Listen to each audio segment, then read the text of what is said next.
Today on Spotlight, why Memorial Day is an annual day for serious remembrance and why on the lighter side it marks the unofficial start of summer. We'll approach this topic from several points of view.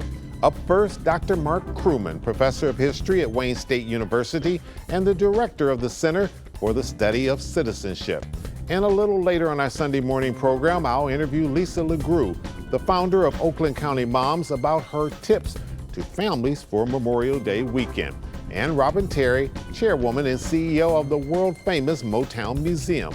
That tourist attraction will be open this holiday weekend. It's Sunday, May the 30th. I'm Chuck Stokes, and this is Spotlight.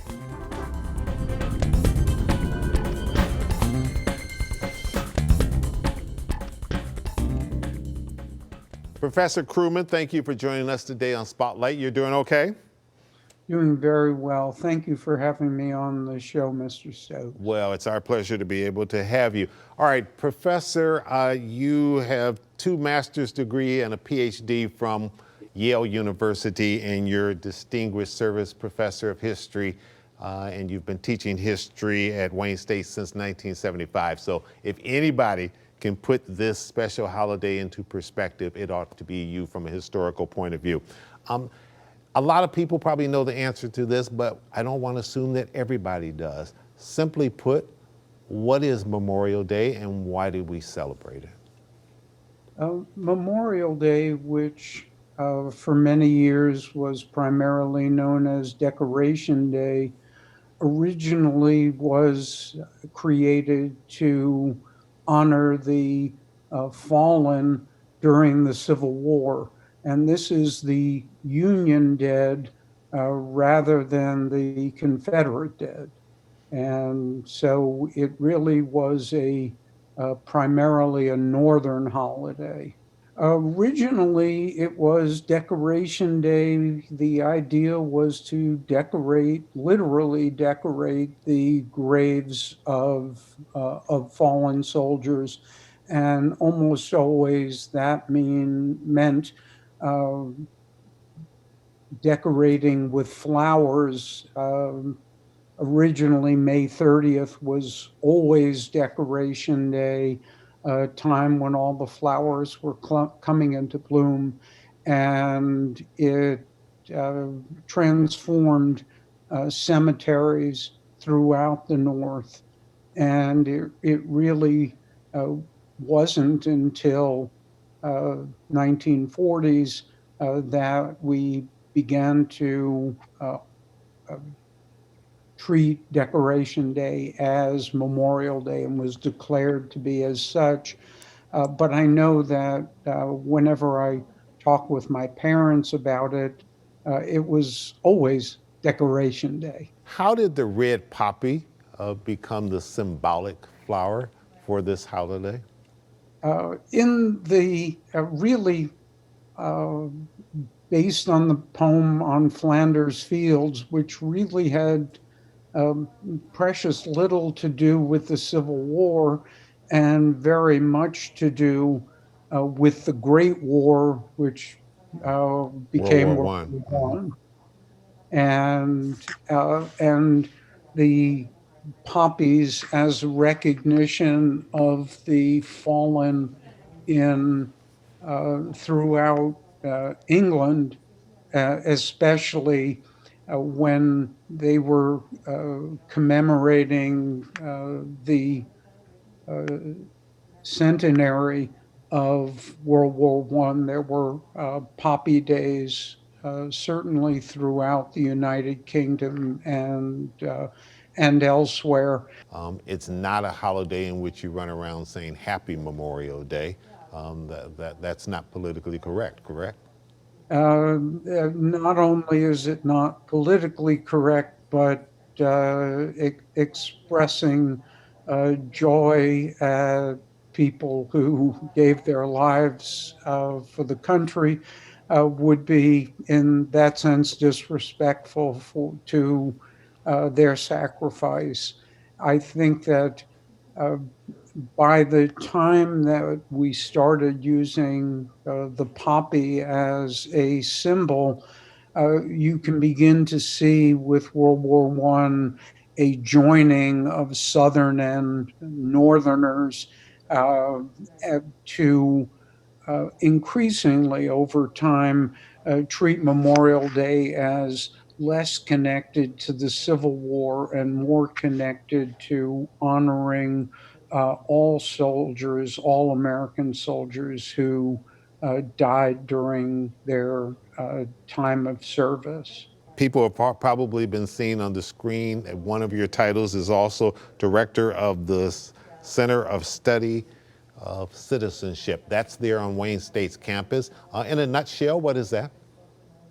The center studies the ways in which people participate in communities, the relationship of individuals to communities, the relationship of communities to the state, to cities.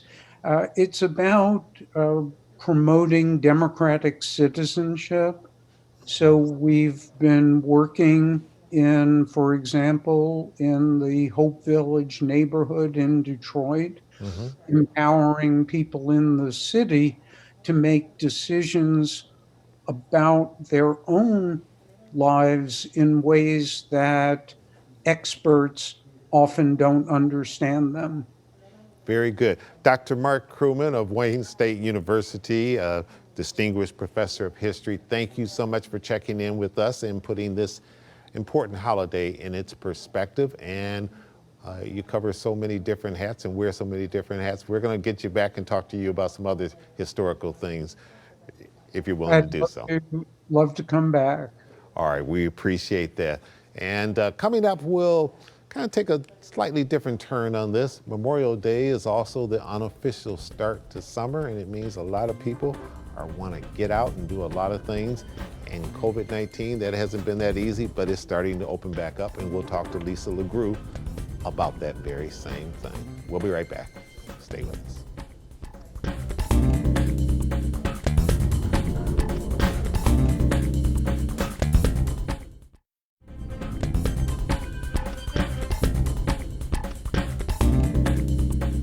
Okay, I was looking at your bio. They said that you and your husband are fitness buffs, you ride motorcycles, and every so often you appreciate a good Bloody Mary.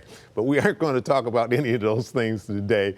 We're going to talk about your role as founder of the Oakland County Moms, which actually started as the Rochester Moms. Is that correct?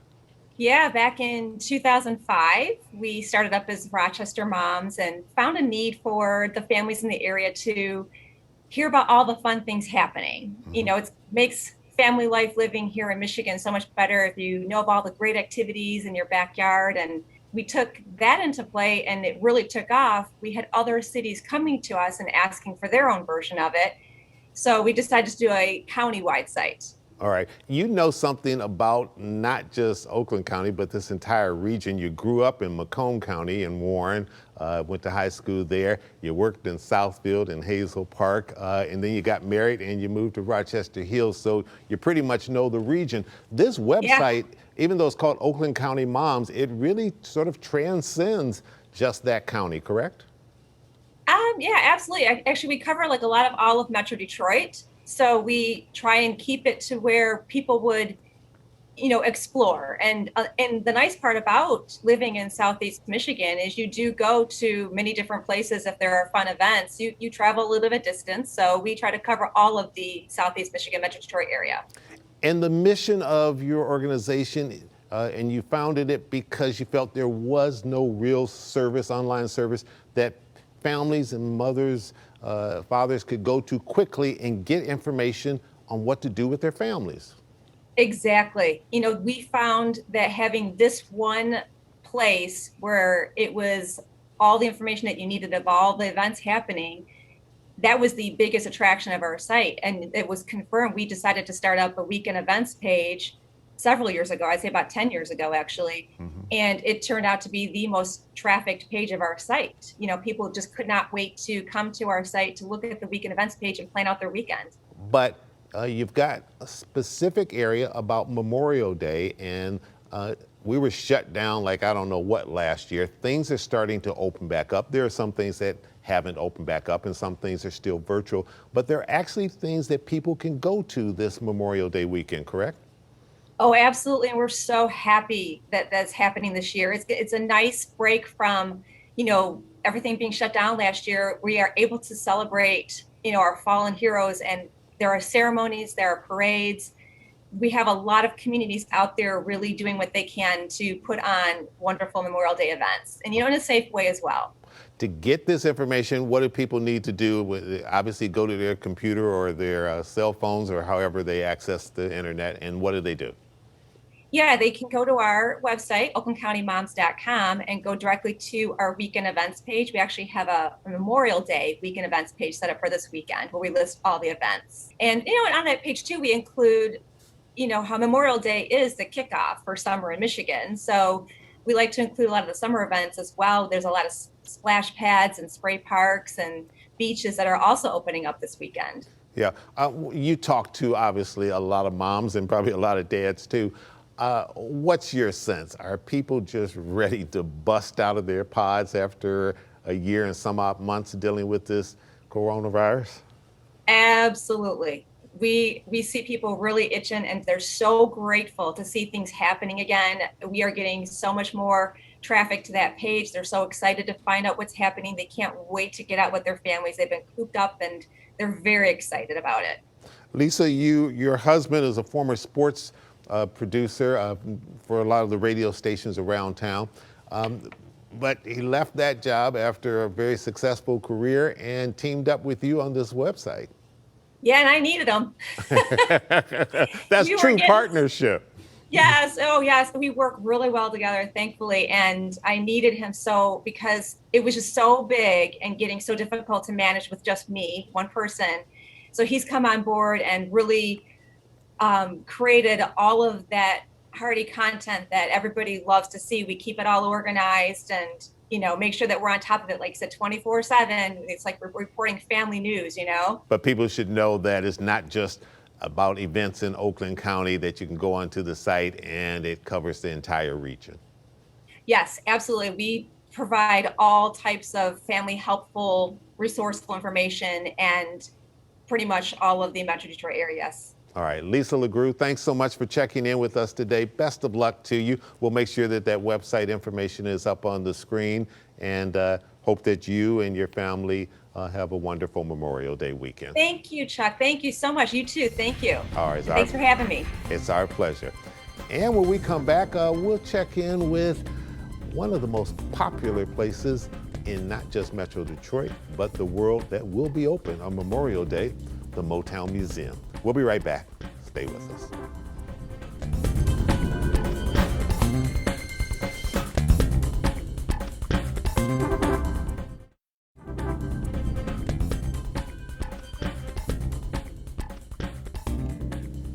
Robin Terry, she is chairwoman and CEO of the Motown Museum. I did a little piece with her last week at the tail end of Spotlight, talking about the 50th anniversary of Marvin Gaye's classic hit, What's Going On.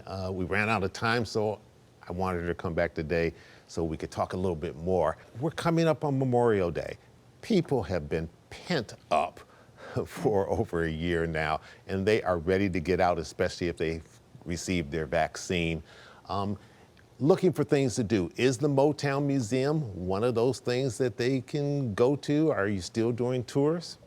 Absolutely, and we welcome them. The museum has been open for some time, and like all of our counterparts, we have designed a tour that it's essentially a VIP tour because there's no more than 10 people on that tour. So you're really getting an opportunity to have almost one-on-one dialogue with our docents and really enjoy a really wonderful tour experience, but in a safe environment. So absolutely, we're open. We welcome them. I would encourage folks to get tickets quickly because our tours have been selling out, which is a testament to just how anxious folks are to get back into culture and get back into the community. Sure. The anniversary of Marvin Gaye's classic hit, What's Going On, that created a lot of attention across the nation, across the world. I mean, I saw a CNN special and others that Don Lemon did. That has to be also creating a lot of attention, which is a good thing. But if there's ever a time when people want to see the Motown Museum and take in some of that history, it's probably now. I would agree. I mean, we were excited to play a significant part in the CNN celebration of Marvin Gaye's "What's Going On."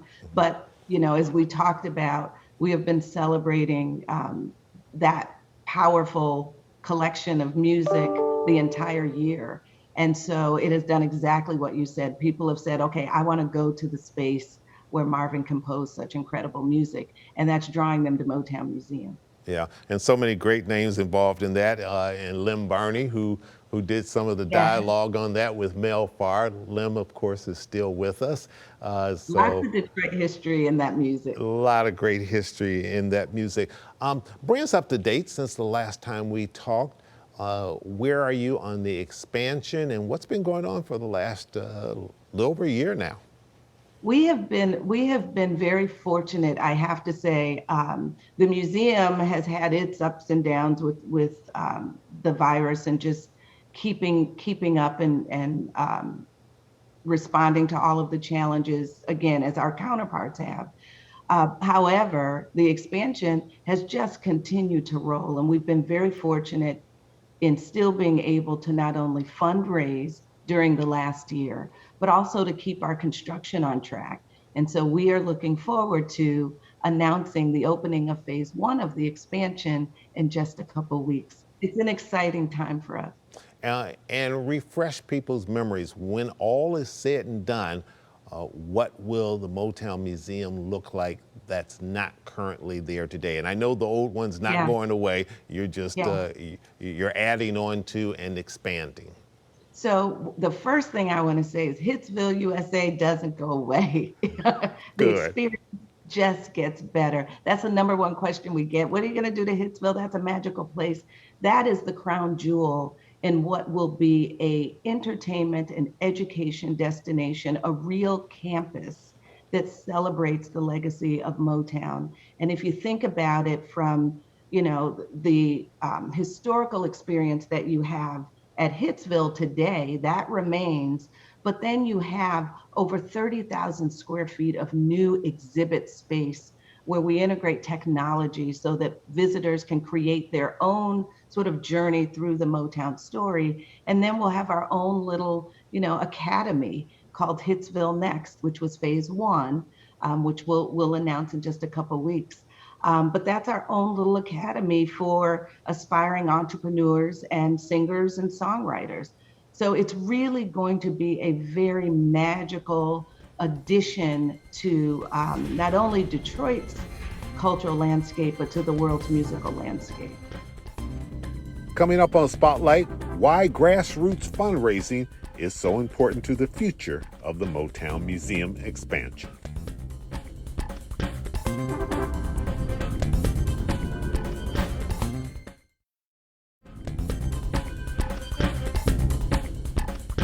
How important is it that the average person donates to the Motown Museum and shows support, whether it's $5, $25, $50, because while yes, you need those big donations, a lot of it, doesn't this have to do with being able to show people that you're trying to get the big money from that there's this groundswell of support from just the average person? Yeah, you are absolutely right. So this is a campaign where there is a place for everyone. And quite frankly, the folks that you're talking about, that's what Motown was built on. You know, it was folks buying the 45s, you know, for $1 and less. And so it was important to us that this Motown expansion not only be very community focused. And so you see that not only in the design with the big open plaza that is intended for community to just utilize. You will see in the Hitsville Next space meeting rooms that community can utilize. That's important to us. And it's equally as important that in the funding of this, that we know it's a space that the community built. And so, yes, whether it's becoming a member or it's going to our website, motownmuseum.org, to donate. Every dollar counts. Over in Cleveland, you have the Rock and Roll Hall of Fame. They just opened up a new African-American music museum in Nashville down south. Does this create more pressure for you or make it harder to be able to get to the goal where you want to go in terms of the fundraising? We have the original birthplace of Motown music right in our backyard, Hitsville, USA. And nowhere else in the country do they have the original site where music was made, and then that museum is built around that space. That's the reason people travel to Detroit from all over the world. And we're one of the top international tourist destinations, which means people come to the state of Michigan, they come to the city of Detroit, specifically to go to Hitsville. So we have something very unique, and it's that distinction that resonates with people, not only locally, but we've been able to raise dollars outside of the state of Michigan.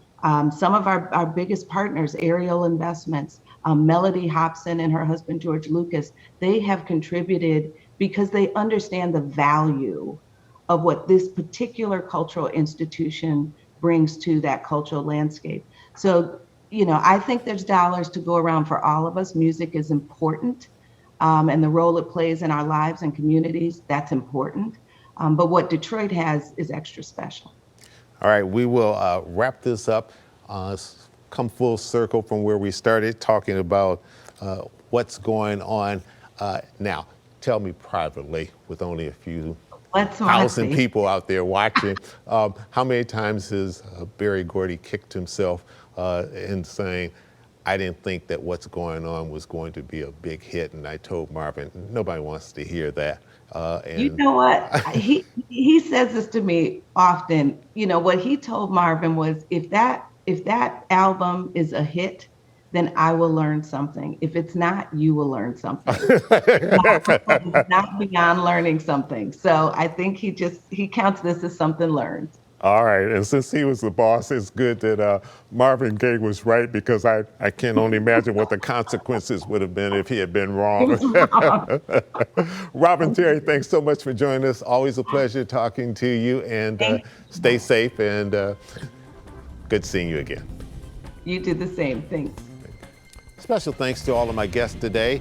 Have a wonderful Memorial Day weekend. I'm Chuck Stokes. We'll be back next week with more newsmakers in the spotlight. We hope you have a great week.